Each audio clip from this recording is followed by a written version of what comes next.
Olá! A pouca ou total incapacidade de pedir ajuda configura um quadro chamado autossuficiência superautônoma. Resumindo, é uma aversão a ser ajudado. Problemas que poderiam ser resolvidos em minutos se estendem por mais tempo justamente por essa resistência em buscar auxílio. Esse quadro pode se originar na infância e causar efeitos devastadores. E para falar sobre essa condição é que recebo aqui no Papo com ela a psicóloga Patrícia Katz. Patrícia, muito obrigada por aceitar o nosso convite para que a gente pudesse conversar um pouco mais aqui no Papo sobre essa autossuficiência superautônoma. Queria que você explicasse para a gente o que origina esse tipo de comportamento e quais são os danos que ele pode causar no decorrer da vida. Primeiro, obrigada pelo convite, fiquei bastante feliz de poder falar sobre um tema que gosto muito.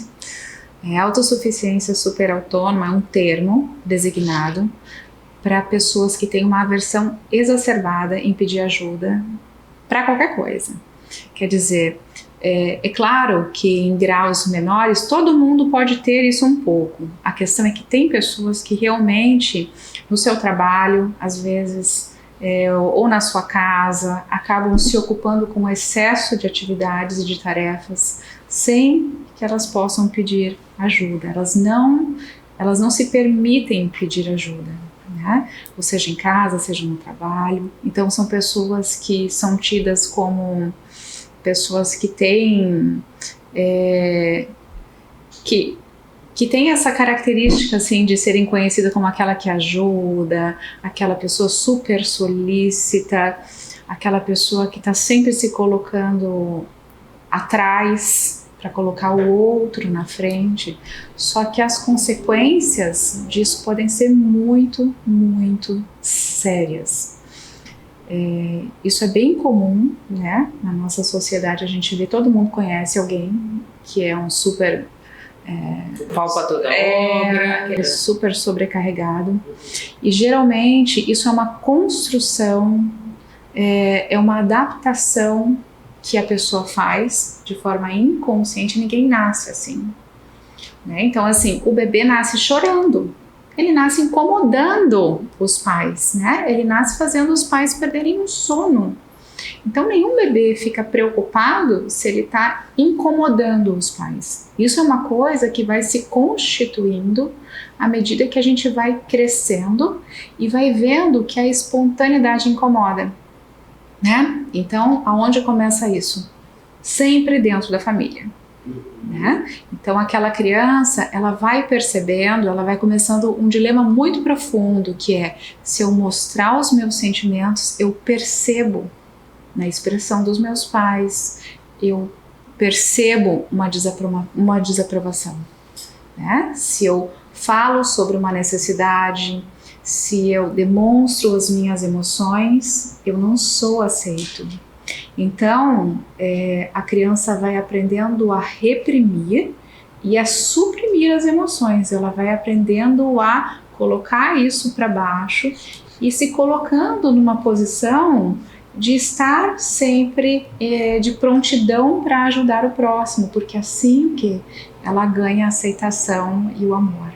Então isso seria uma forma que se desenvolve na infância por conta dessa desaprovação dos pais. Eu preciso dar conta de tudo sozinha. Sim. E muitas vezes faço isso para que eu tenha aquela aprovação que eu busquei e que em algum momento eu não tive. Sim, só que essa desaprovação dos pais nem sempre ela é explícita, e às vezes nem sempre os pais têm consciência disso também, né? A gente tem que pensar em pais também que são, em grande parte, nem todos, mas existem pais muito bem intencionados, né? Que fazem o melhor pelos seus filhos, o melhor que podem. Só que às vezes esses pais têm muitos filhos, às vezes esses pais precisam se ausentar por longos períodos de casa, e aí a criança, ela precisa o quê? Ela precisa dar conta de coisas que não são da idade dela, né? Não são adequadas para a idade dela. Ou ela tem que deixar as necessidades dela para cuidar dos irmãos, ou aquele pai ou aquela mãe tem muito problema e acaba compartilhando com aquela criança muitos problemas, e essa criança começa a ficar numa posição muito próxima de adulto e começa a se deixar a sua infância e deixar as suas necessidades, porque a mãe precisa de apoio emocional, né? Porque o pai chega em casa sempre muito violento. Então, isso vai sendo uma construção, uma espécie de adaptação do ser humano para que ele se mantenha aceito dentro, né, da sua família, para que ele tenha esse reconhecimento. E o muito doido é que, assim, esse é o primeiro grande dilema do ser humano, né? Porque é quando ele precisa abrir mão de si para começar a colocar o outro como primeira opção. E isso é diferente de características aquelas de benevolência, né? A sociedade, ela costuma validar muito esse tipo de comportamento porque se confunde com características de altruísmo, né? O autoabandono nessa situação e o altruísmo, eles são muito próximos, né? Eles se interseccionam. A grande diferença, tá? Que a pessoa, ela realmente, aquela pessoa que tem a autossuficiência superautônoma, ela não se permite olhar para ela quase em nenhuma circunstância. É diferente da gente ter uma missão e se empenhar naquela missão e fazer alguns sacrifícios naquela missão. Isso é uma coisa consciente. A autossuficiência superautônoma não. Ela é um mecanismo adaptativo em que eu me coloco para trás, porque se eu falar o que eu preciso, eu vou incomodar, eu vou frustrar o outro pode ficar chateado comigo. Então, a pessoa vai se colocando sempre para trás. E, Patrícia, quando a gente pensa que o ser humano ele depende de relações, de estar com o outro para seu desenvolvimento, quando eu penso nessa autossuficiência, isso implica também numa limitação dessas relações, visto que eu me deixo para trás, que eu não permito que esse auxílio chegue de alguma maneira. Isso também vai trazer prejuízos para esses relacionamentos? Sim, uma vez que a própria pessoa que faz isso, ela no fundo, ela não está bem e está infeliz e não sabe o que tem de errado. Tem um desconforto, mas não consegue reconhecer. Tem desconforto, muitas vezes não consegue identificar nem da onde que vem, porque assim, eu brinco, desde sempre. É porque como a gente só tem memórias explícitas a partir do cérebro totalmente desenvolvido, lá pelos 3 anos, é claro que ela não vai lembrar de quando ela começou a se renunciar, né? Isso vai acontecendo de forma quase que gradual, diária, né? E assim, bem interessante, tem alguns estudos que falam assim, tem estudos que fizeram de um grupo, 3 grupos, um grupo de cardíacos, um grupo de pessoas com câncer e um grupo de pessoas do grupo de controle, né, saudáveis.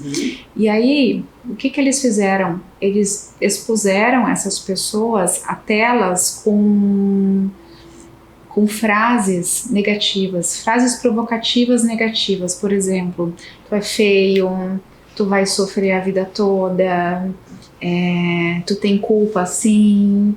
E expuseram essas pessoas, esses 3 grupos, com essas frases desagradáveis, e colocaram eletrodos na pele, né, dessas pessoas para identificar essas respostas. O surpreendente é que as pessoas que tiveram câncer foi as que tiveram mais diferença entre aquilo que a pele, que as reações fisiológicas acusaram e o que elas falavam. Quer dizer, tem uma supressão. Quando eu falo supressão, é a nível realmente inconsciente, é uma coisa que fica lá reprimida lá embaixo, tem uma repressão muito forte das emoções que a pessoa não se dá conta que tem aquela emoção, né? E outro estudo também que é bem legal, que é assim, são 2 grupos, um de pessoas, eles puseram esses 2 grupos a situações, cenas de nojo, cenas em que estavam trocando feridas ou amputando um braço. E aí eram 2 grupos, e aí orientaram o primeiro grupo a reprimir toda e qualquer expressão de nojo, né, ou de desconforto, e o segundo grupo pôde expressar livremente o que ele sentia. O que foi mais interessante é que esse grupo que reprimiu, que foi orientado a reprimir, os exames fisiológicos constataram níveis altos de hormônios do estresse. O que quer dizer? Que mesmo quando a gente tem a consciência das emoções e a gente reprime isso, a gente não pode expressar isso, isso nos coloca em defesas de estresse, né, de luta e fuga. Então aumenta os níveis de cortisol, aumenta a inflamação em todo o sistema e aumenta muito a chance de ter uma doença grave, né? A gente está falando de uma construção que por vezes ela é inconsciente, como você já botou pra gente, né? Existe essa repressão, mas eu não me dou conta de que ela está presente e nem quando ela começou. Como que é o processo para tratar essa autossuficiência, né? De que maneira essa pessoa consegue retomar, assim, digamos, um padrão considerado saudável para lidar com isso? Essas pessoas têm uma característica de virem buscar ajuda quando já está assim, já não estão nada bem, porque são pessoas que de alguma forma elas ficam segurando, até porque o filho precisa mais de terapia do que ela, ou não, eu vou pagar o piano para o filho e eu deixo a minha terapia para depois. Então, quando essas pessoas buscam ajuda, geralmente tem um conflito, né? Agora eu vou precisar me cuidar, ou porque eu descobri um diagnóstico de câncer, ou porque o meu casamento terminou, ou alguma coisa muito grave aconteceu, eu percebo que minha vida não está bem, mas elas não se dão conta do nível de autoabandono. Isso é uma coisa que na terapia a gente vai observando e vai apontando e vai trabalhando nas causas. E como que é descobrir esse autoabandono? Para quem está no processo de tratamento, né? Quem chegou nesse ponto crítico, buscou auxílio e aí na terapia se percebe isso. É um processo que é doloroso também, de se constatar a que ponto se chega? Sim, é doloroso. O processo de se olhar, mas quando a pessoa já chega, geralmente ela já está num processo de dor. Né? Quando ela começa a perceber o nível de autoabandono, na verdade o autoabandono a gente pensa que não é a causa, ele é só a ponta, né, do sintoma, é aquilo que a gente enxerga. O que a gente vai ver na causa? Um lar super instável, que não dava à criança a percepção dela ser olhada, dela ser cuidada ou ser atendida naquilo que ela precisava.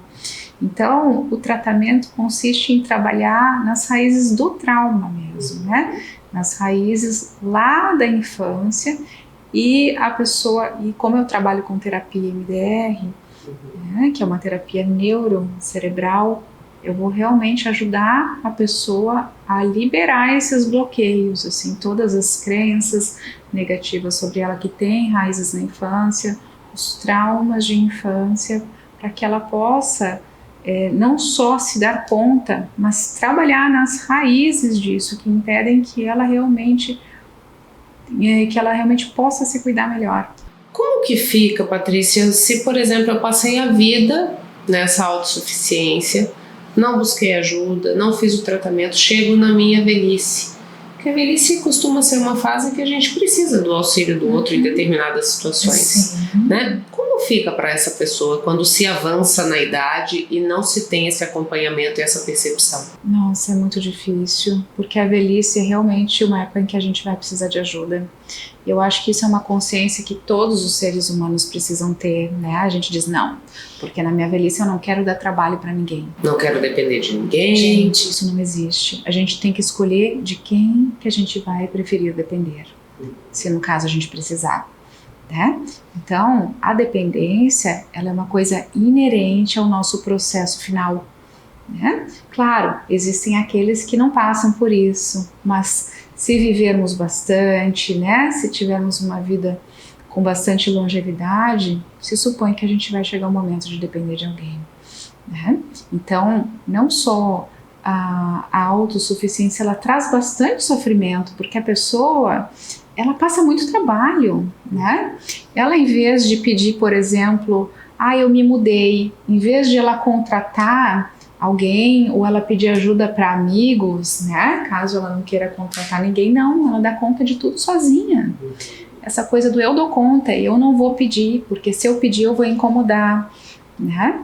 Então tem esse medo enorme de incomodar, tem essa necessidade de dar conta sozinha, porque lá atrás ela precisou fazer isso e ela ainda não conseguiu se liberar dessas características que foram construídas ao longo da vida dela. Ela descobriu, né, ela foi construindo que era assim. Patrícia, eu gostaria de agradecer as informações aqui no papo, deixar o microfone à disposição caso você queira fazer mais algum esclarecimento a respeito do tema.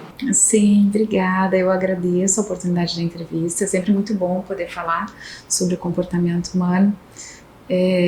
Eu acredito que as pessoas hoje em dia têm muita dificuldade de se cuidar, mesmo que isso já esteja avançando, graças a Deus, um pouco mais, mas ainda há muitas pessoas que resistem, né? A gente fala não só do cuidado externo, mas fala de um cuidado realmente da gente precisar de ajuda, da gente precisar olhar um pouco para a nossa história num mundo tão ocupado que a gente tem, né? Com tantos afazeres, a gente se colocar um pouco em primeiro plano e dizer assim, não, eu preciso, peraí, né? Deixa eu reparar em mim o que não tá bom, para que eu não venha a piorar esse meu estado emocional, para que eu possa melhorar as minhas relações, para que eu possa eu mesmo ficar melhor. 26 de dezembro é conhecido como o Dia da Lembrança. E lembranças podem causar saudade, seja de uma versão da gente mesmo que precisou ser abandonada, de uma relação que não existe mais, de um ente querido que partiu, de uma época da vida que ficou para trás. Mas como lidar com esse sentimento que hora ou outra nos invade? A psicóloga Alba Daura vai nos ajudar a entender melhor todo esse processo. Alba, muito obrigada por aceitar o nosso convite para que a gente pudesse conversar um pouco mais aqui no papo sobre esse Dia da Lembrança e o que ela representa. Queria que você pudesse dizer pra gente, porque assim, a gente percebe, por exemplo, a gente está indo para o final do ano, um período natalino, algumas famílias têm o hábito de fazerem fotos, né, reunir todos os seus membros e, querendo ou não, isso é uma forma de criar lembranças. Como que essas lembranças elas auxiliam no nosso desenvolvimento como seres, né? Qual o impacto de causar boas lembranças em quem está perto da gente? Bom, Michele, primeiramente eu agradeço, né, o convite de estar aqui, né, junto com vocês no Papo com Ela, que é um programa assim tão significativo e que auxilia a gente em muitos esclarecimentos e muito importante para a sociedade como um todo. Olha, a questão das lembranças, né? Quando a gente fala nesse termo lembranças, as lembranças, na verdade, elas são muito importantes na nossa vida.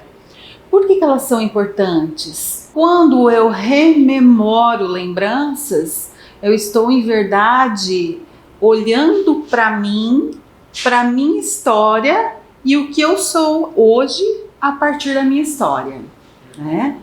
Então, a pessoa que guarda esses momentos de rememorar, sobretudo, um ponto interessante. Às vezes a gente passa no dia a dia, né? Eu estou vivendo um dia e a gente tem vários compromissos, várias experiências, vários contatos de relações em um único dia. E aí a gente chega em casa cansados, via de regra, com fome, via de regra, né? E o que a gente quer? Tomar um banho, comer, deitar e dormir. Mas é muito significativo quando a gente faz um momento, uma pausa, para a gente rememorar o que a gente viveu no percurso daquele dia. Né? Esse instante que você faz, ele é muito terapêutico, no sentido de que você, naquele dia, pode olhar com mais atenção para as relações que você viveu, para as experiências que você viveu e ali extrair os seus significados, né? Então, também rememorar o seu dia é uma forma de você através das lembranças do que viveu, né, você fazer esse resgate do que é significativo para você, né, colocando um significado em tudo que você viveu, porque muitas vezes a gente, por não fazer essas pausas, a gente entra em pensamentos de que a vida é só uma sucessão de fatos, e é um grande equívoco isso. A vida não é uma sucessão de fatos. A vida são experiências que nós, enquanto seres pensantes, emocionais, atribuímos um significado. E a partir do momento que a gente atribui um significado, a gente então está construindo uma história que tem um valor que te agrega algo e te conduz para hoje, para o que você é. Então, por isso a importância desse rememorar, seja toda a tua história, ou alguns episódios, alguns fragmentos da tua história. Uns são mais marcantes, outros são mais alegres, né? Outros, né, são mais dolorosos, mas é a tua história, né? E você é o que você é hoje pela tua história, que é plena de escolhas nas experiências. Então, as lembranças falam de ti.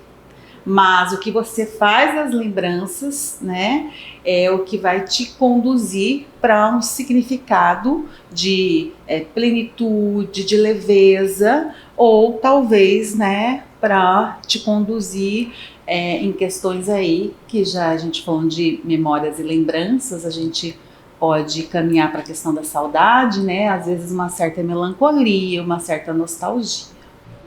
Isso que eu queria perguntar para você, porque assim, lembranças traumáticas, elas não causam saudade, mas lembranças que são alegres, lembranças de uma época mais tranquila, ou podem trazer essa saudade. Então, uma saudade de um comportamento que eu já tive e hoje eu tive que abandonar, uma saudade de um ente querido que já não está mais comigo, mas que me marcou de diversas formas positivamente, saudade talvez de uma situação que eu vivi que hoje não está mais presente, né? Como que eu faço para lidar com essa saudade que surge a partir dessa lembrança também, Alba? É saudável isso? Ou existe algum momento que eu preciso me preocupar com esse comportamento ou com essa saudade que surge a partir do lembrar? Nós somos pessoas que estamos vivendo no presente,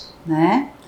As lembranças nos remetem a fatos ocorridos, seja lembranças de pessoas, lembranças de experiências, lembranças de várias situações que a gente pode ter, né?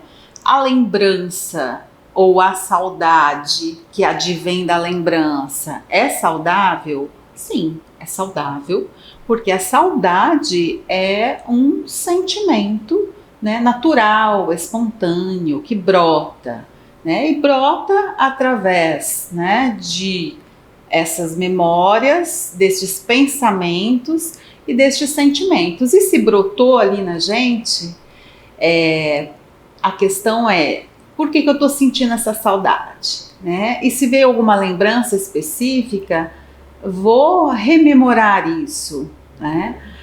Com relação às lembranças alegres e o saudosismo, né, dessas lembranças alegres, é totalmente natural. Né? É espontâneo, é natural. E aí você me questiona, mas e aí, é saudável, não é? Ou quando que não é saudável? Né? Pode não ser saudável quando, ao invés de você viver o presente, né, e se envolver nessas experiências da vida enquanto contexto transformador, enquanto noção de transitoriedade, né, que tudo é movimento na vida, e aí você se apega, né, ao passado. Se fixa naquele momento. Se fixa naquele momento. Então vamos aí colocar uma situação de um contexto familiar, por exemplo. das reuniões da família na infância, dessas ocasiões comemorativas de Natal, de Ano Novo, né? Que você já constituiu a sua família, que não tem mais aquele formato, aquele contexto, um foi para um lado, outro foi para o outro lado, então você já não está mais naquele contexto da sua família originária, né? Você já constitui sua própria família e aí os formatos são outros, né? E aí você começa a se fixar naquilo que era tão bom para você e que não tem mais. Aí vem a lembrança, né, de um familiar que já faleceu, que não está mais ali, né, da sua família originária. E então, quando você começa a se fixar, e aí aquilo começa a entrar no campo da nostalgia, né? Que a nostalgia é como se existisse um peso a mais naquela lembrança e um sentimento profundo de falta de não existir mais aquilo. E aí da nostalgia você já pode caminhar para a melancolia, né? Que a melancolia já está ali estabelecido um conflito, né, existencial, em que você, por alguma razão, está fixado naquela lembrança, né? E geralmente é uma insatisfação com a sua vida do presente. Entendi. Então, se eu faço esse movimento de me fixar numa lembrança que de alguma maneira foi positiva, pode ser um indicativo de que o meu presente está precisando de um cuidado maior. De um cuidado, né? Do seu presente, do seu eu, de como você se coloca no mundo, de como você se vê, de como você estabelece os seus limites, qual a qualidade das suas relações, como que você trata o seu afeto. Então, é mais ou menos, né, por aí.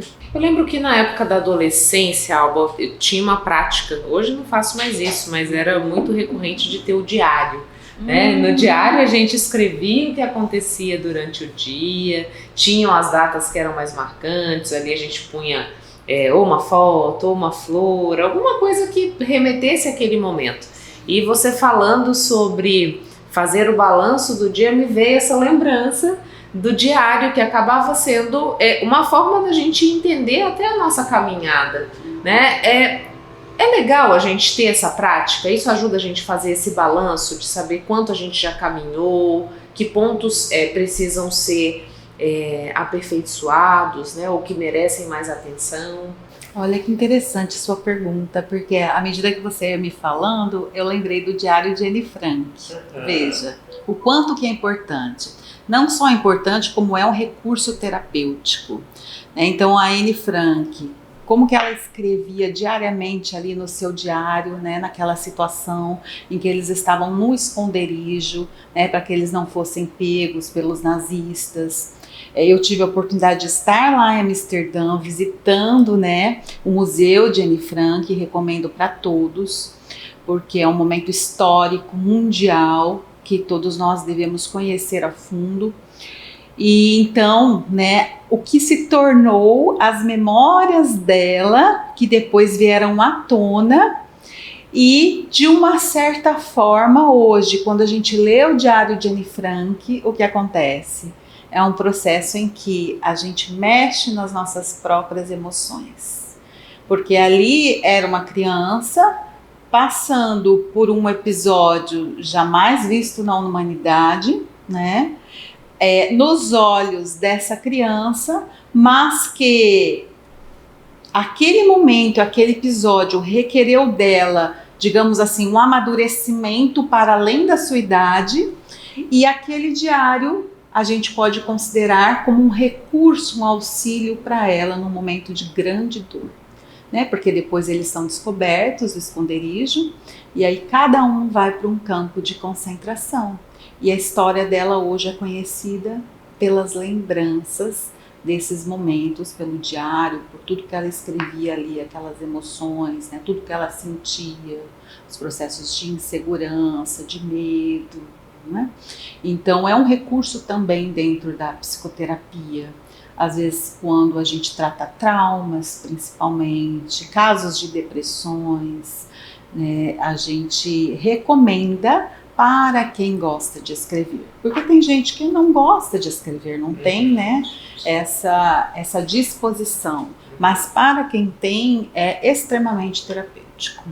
Quando a gente bota no papel, o que acontece, né? Você fala assim, é extremamente terapêutico.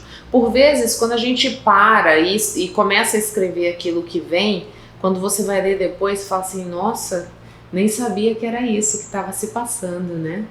Isso é uma forma de esvaziar também, ou de dar certo ordenamento aos pensamentos? Eu diria que é uma forma de equalizar as suas emoções. É uma forma de você tomar contato com elas, conseguir expressá-las, né? Nesse caso, você está concretizando ali no papel, né? E uma forma de você conseguir com você mesmo equacionar algumas questões emocionais dentro de você, né? Porque muitas vezes, se a gente não se dispõe a isso no sentido de reservar um tempo para isso, seja uma questão, um momento meditativo, né? Que hoje a gente está vendo os benefícios que faz a meditação, meditar sobre sua própria vida, né? Ou uma meditação mais tradicional também, da rigidez mental, mas é um momento em que você dedica para isso e que aí você vai conseguir ter mais qualidade na sua vida. É como se você estivesse presente, de fato, no momento presente. Porque muitas vezes a gente pode estar aqui, estar aqui com você, e eu posso estar pensando no que eu vou fazer daqui a meia hora, uma hora, ou pensando em algo que aconteceu que está me preocupando, e eu não estou no aqui e no agora, com essa atenção plena, né, que o Mindfulness fala pra gente. E o fato de você colocar no papel as lembranças, você está com uma atenção mais focada para você mesmo, né? E ali, muitas vezes, você escrevendo, é que você vai descobrir, né, quem você é de fato, o seu verdadeiro eu. Então é terapêutico por causa disso, né? É um contato com você. Da mesma forma que é quando você chega no final do dia e começa a fazer sua revisão. Você não põe no papel, mas você está ali, passando aqueles acontecimentos. De alguma maneira você faz esse balanço, né? Desde que você volte a atenção para este momento com esta finalidade, também é terapêutico, né? Então, uns gostam de só rememorar e atribuir os seus significados, né? E outros gostam de colocar no papel. Inclusive, a psicologia positiva, né? Que é uma abordagem que trata da teoria do bem-estar. Um dos seus recursos é sobre você colocar no papel, vamos assim dizer, né, 3 acontecimentos bons que ocorreram naquele dia e atribuir um significado a eles. Foram feitos experimentos nos Estados Unidos, né, comprobatórios de que elevou-se o nível de bem-estar simplesmente por esse momento que você reserva. Como a meditação em si também eleva, né, os níveis de bem-estar, né? Então a gente pode dizer que reservar um momento para lembrar faz com que o meu bem-estar seja acentuado desde que eu elenque esses fatos positivos. Desde que você consiga atribuir um significado e equacionar algumas emoções. Né? Porque o lembrar pelo lembrar por si só, sim, exatamente, não né, não tem esse efeito todo. É um lembrar com um processamento, né? Com uma significação. Com uma significação, sim. Com uma significação ou com uma ressignificação. Isso. Exato. Gostaria de agradecer pelas informações, pelos esclarecimentos e deixar o microfone à disposição agora, Alba, caso você queira trazer mais alguma coisa referente ao lembrar, à saudade, a esse momento que a gente está dedicando para discutir essa dinâmica, para quem está assistindo a gente, caso você queira acrescentar algo mais, o microfone está disponível. Agora me veio a lembrança, uma música do Vinícius de Moraes, né? E por falar em saudade, onde anda você? E então, a saudade em si é um movimento, né? Um movimento emocional nosso. E que se a gente se deter nesse sentimento que brota, né? Naquilo que vem, sem querer refrear, sem querer negar, né? E perceber ali o porquê daquela saudade, né? E uma vez aceitando esse estado emocional, também nos lembrarmos da noção de transitoriedade da vida, porque muitas vezes a gente supera os momentos de nostalgia, de melancolia, trabalhando em nós essa noção de transitoriedade da vida, no sentido de que a vida é fluxo, a vida é movimento, a vida não é estática e tudo está em transformação, né? E há pessoas que passam pela nossa vida deixando o seu significado, umas ficam mais, outras ficam menos, e saudades a gente sente, mas que é um processo da vida, um processo de movimento, um processo que é parte desse contexto transitório de transformação, porque ontem eu fui uma alba, né?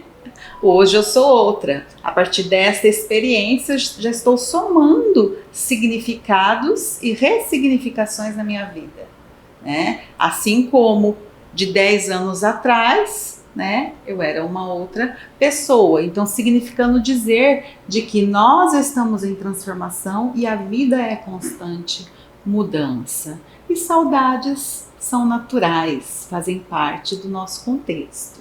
Quando elas estão nos deprimindo ou a gente perceba que a gente esteja entrando num estado de falta excessiva, apego e melancolia, aí sim, né, devemos procurar aí os vários profissionais que nós temos, seja psicólogo, seja psiquiatra, né, mas a saudade, ela é sim algo natural. Então eu te agradeço por estes instantes aí da gente estar nesse bate-papo, né?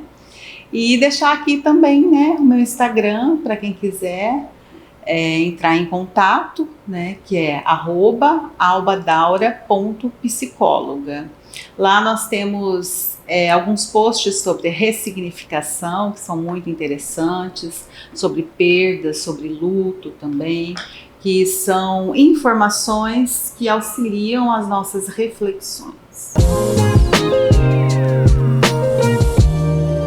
Com o intuito de auxiliar mulheres a empreenderem no digital é que surge o movimento Mulheres Conectadas. Além de capacitar as participantes e ajudá-las a superar os desafios impostos pela tecnologia, o grupo oferece uma visão holística do processo, trabalhando também autoconhecimento, autoestima e confiança. Mulheres Conectadas é uma iniciativa que está há mais de um ano no mercado, ajudando empreendedoras a utilizar os meios digitais para alcançar e estreitar relacionamento com o público. Surgiu da ideia de desbravarem mulheres que estavam travadas no digital.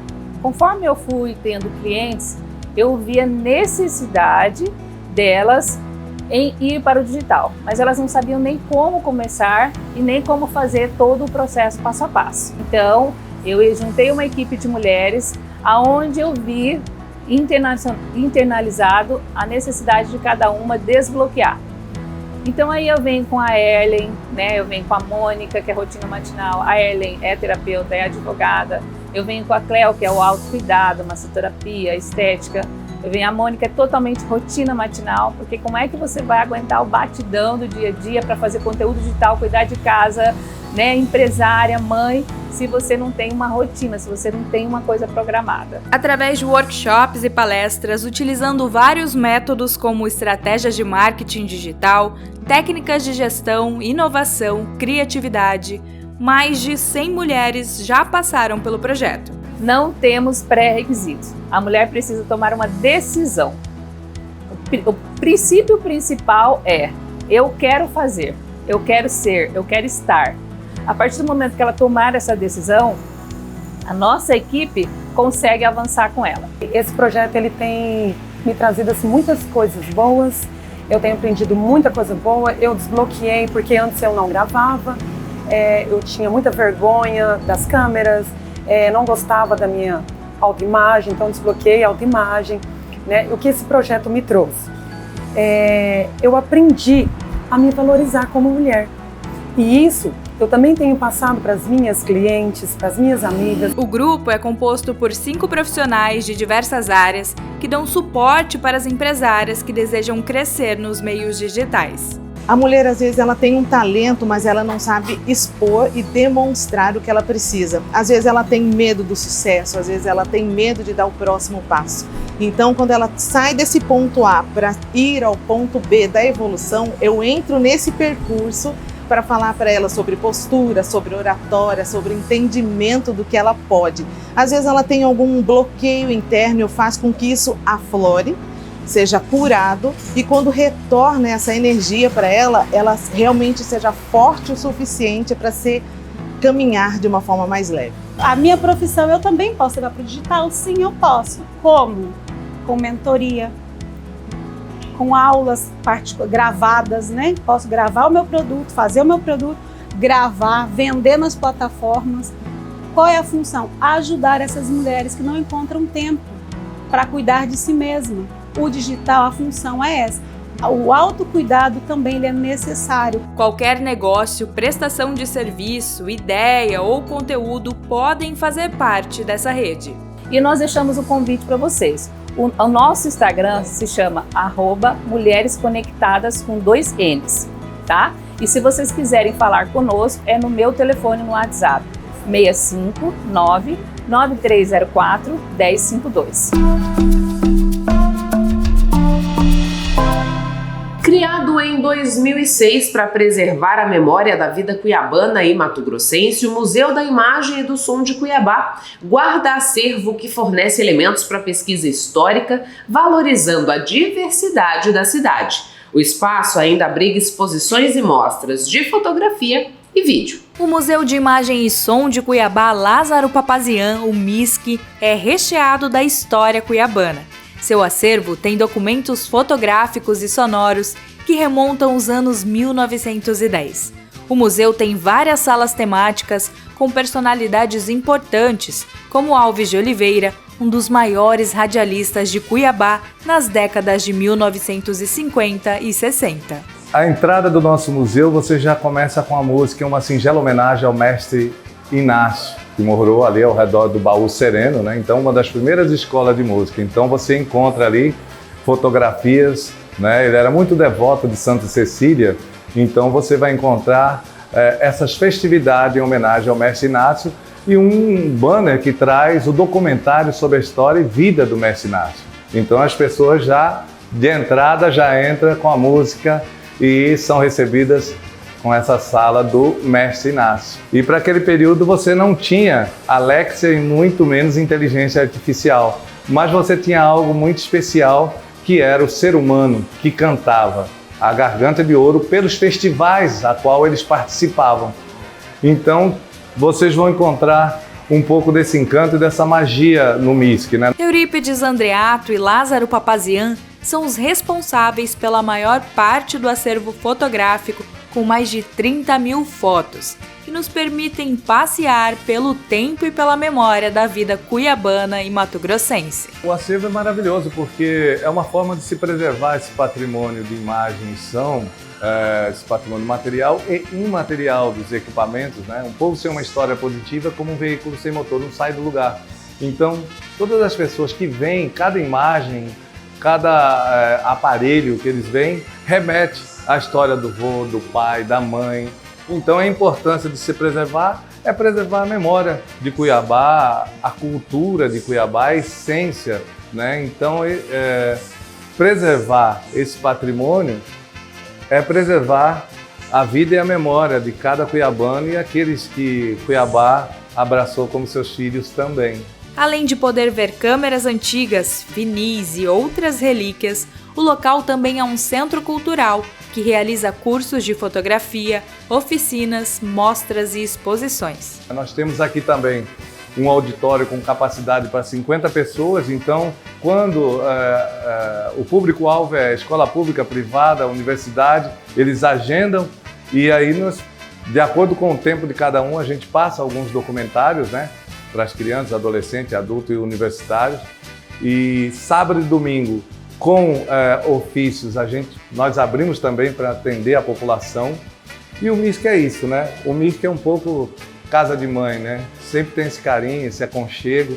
E as pessoas às vezes choram, às vezes riem, às vezes se emocionam por estar aqui, né? Localizado no centro histórico da capital, é uma excelente opção aos turistas.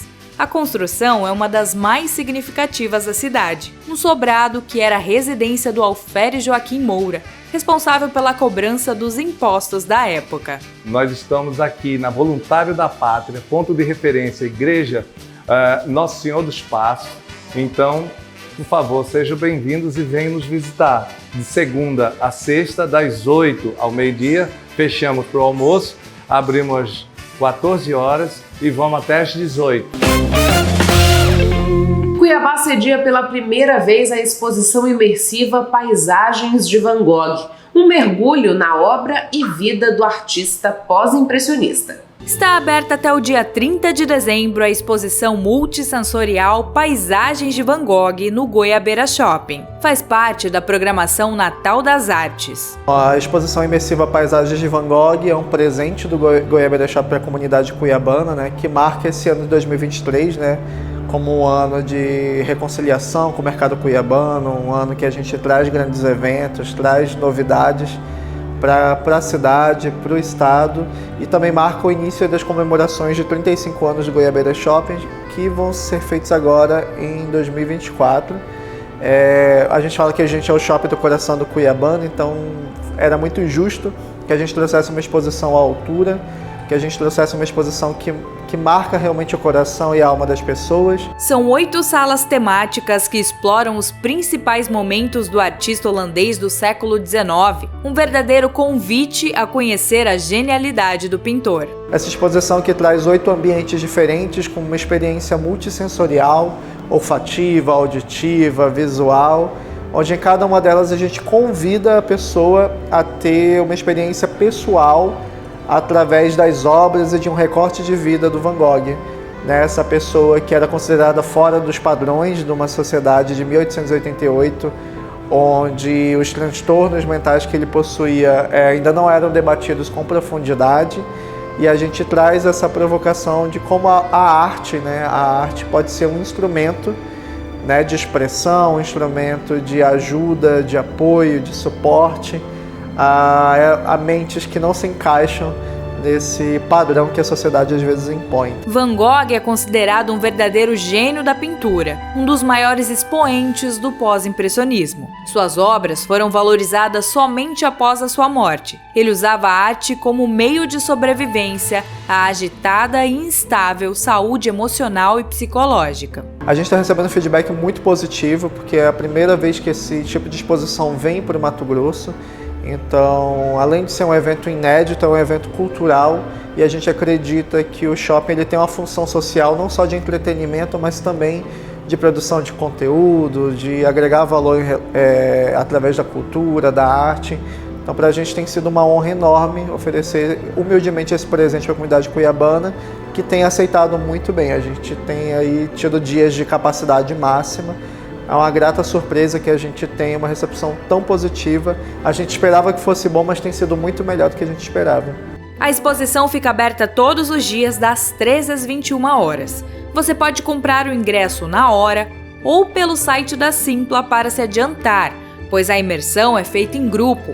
Os valores são de R$ 50 a inteira e R$ 25 a meia. A gente convida a comunidade cuiabana a ter essa experiência conosco, a ter a sua própria análise, a sua própria conclusão e tentar entender o que será que Van Gogh queria expressar, o que será que Van Gogh queria comunicar, como será que ele queria que a gente visse o mundo através dos olhos dele.